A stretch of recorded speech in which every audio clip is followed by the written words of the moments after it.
J'ai 60 ans, après des études de droit qui m'ont amené à m'intéresser aux phénomènes criminogènes. J'ai exercé pas mal de métiers. J'ai été un des tout premiers créateurs de jeux de société au monde. Puis j'ai été éditeur pour une grande maison qui s'appelle Havas Publishing. Ensuite, j'ai passé 15 ans de ma vie à diriger un laboratoire de recherche dans le domaine du numérique. Et un matin, le 19 avril 2017, j'ai décidé d'être écrivain. Pour être lu, pour gagner ma vie et pour continuer à me lever le matin, à prendre plaisir et faire plaisir. D'abord, je les en remercie parce que c'est agréable, ça fait plaisir. Cela étant, tout est intrigue. Mais l'intrigue, on la retrouve chez Musso, on la retrouve chez Lévy, on la retrouve chez Gavaldar, on la retrouve chez Amélie Nothomb. Il n'y a pas de genre mineur. Il n'y a pas ceux qui méritent d'être vendus en librairie et ceux qui sont au supermarché. Le principal, c'est que chacun puisse sortir de la routine qui consiste à lire son smartphone. D'abord, je bâtis des chapitres courts, entre 10 et 12 ou 20 pages maximum. Et j'ai plusieurs sous-chapitres.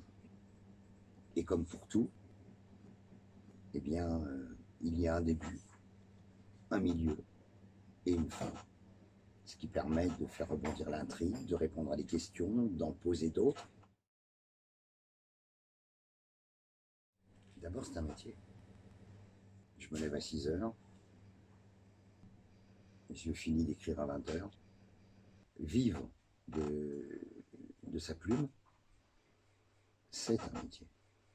C'est un métier même qui est même extrêmement exigeant et qui nécessite que l'on s'y consacre à plein temps.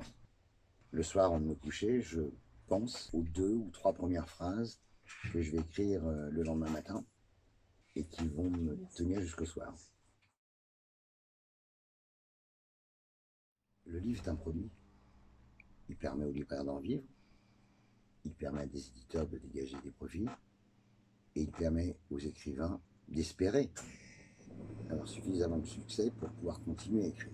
C'est la raison pour laquelle je suis extrêmement heureux en réalité d'avoir intégré l'écurie d'IGB Édition.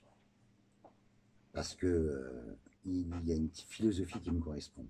Notre éditrice conçoit ses romans comme des objets livres.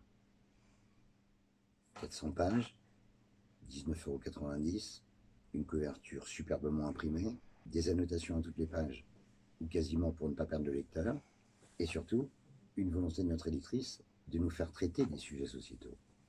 Les romances, les destins croisés, les intrigues, les enquêtes policières sont prétextes à traiter des sujets sociétaux.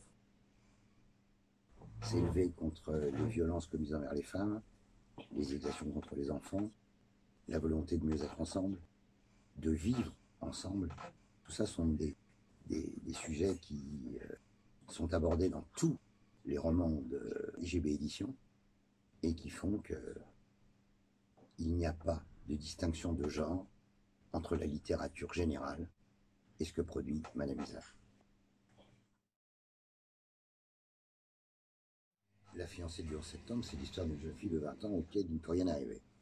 Elle est à Harvard, ses parents ont tout sacrifié pour qu'elle fasse carrière, mais malheureusement, interviennent les attentats du 11 septembre, auxquels elle est, semble-t-il, mêlée.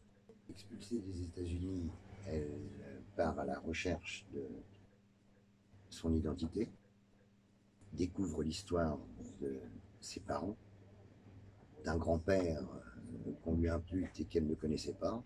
À ce moment-là, elle découvre que l'enfance de son père est extrêmement difficile.